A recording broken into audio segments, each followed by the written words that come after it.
Hello, all my lovely internet peoples, and welcome back to Story Time with Mom.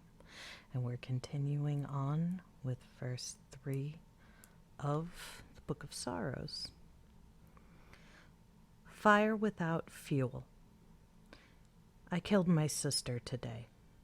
She came to this star to oversee the extermination of all life here. The Chugu are a strong power, and their fleets protect 4 nearby stars. As herd animals, they are loyal and stubborn, but they do show grace. For millions of years of evolution, the Chugu have been infected by a virus so insidious that it wrote itself into their genome. The virus compels them to offer their limbs for amputation by enormous sessile jaw beasts. They venerate these beasts and treat them as gods. The virus converts Chugu cells into eggs, from which strange crawling things pupate to live within the jaw beast gut.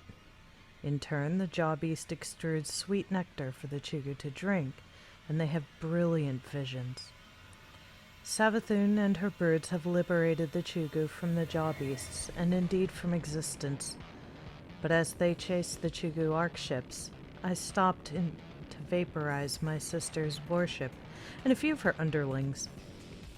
I want to dwell on the ruins a while and punish Savathun for failing to guard her flank.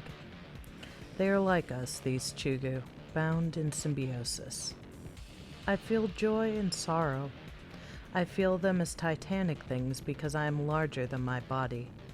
My mind is now a cosmos of its own. I know more joy and more anguish than the entire Chugu race could ever experience. Sorrow because we have killed so much, 18 species this century alone, and joy for the same reason. Joy that we have put down these blights, scoured them away, and left the universe clean, ready to move toward its final shape. We are a wind of progress, ripping parasites from the material world, for if they were not parasites, we would be unable to kill them, and they would still exist. And what is that final shape?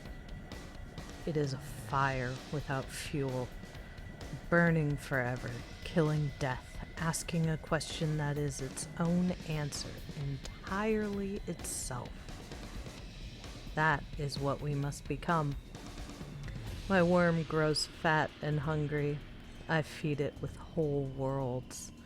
My astronomers tell me they can sense the deep itself, and that we are conquering our way towards it. I think joy and sorrow will be the same thing soon, like love and death.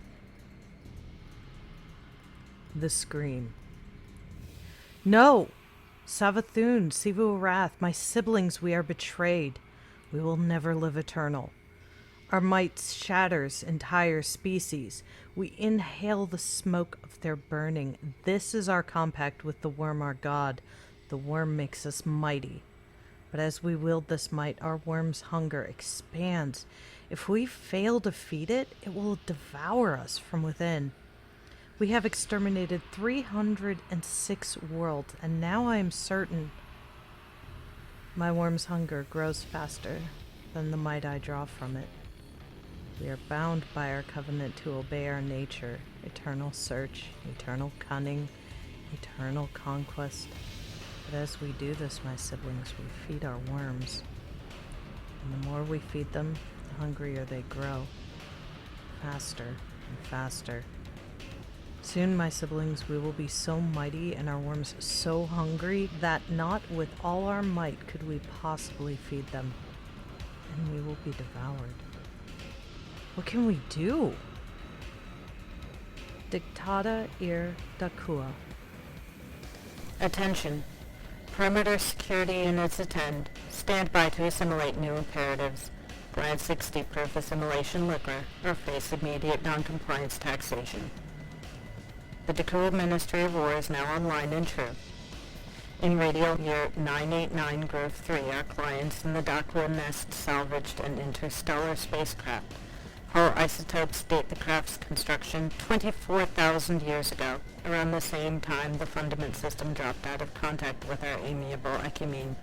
Semantic spike Mercenary explorer's disposable class discovered an organism frozen in stasis deep within the hull.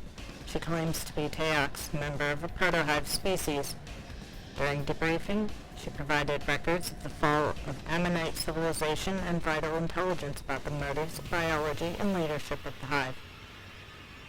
Negative reinforcement. Over the past century, perimeter security units of the Ecumene status army have failed to halt hive incursions on 17 separate worlds. All species in Ecumene face extinction.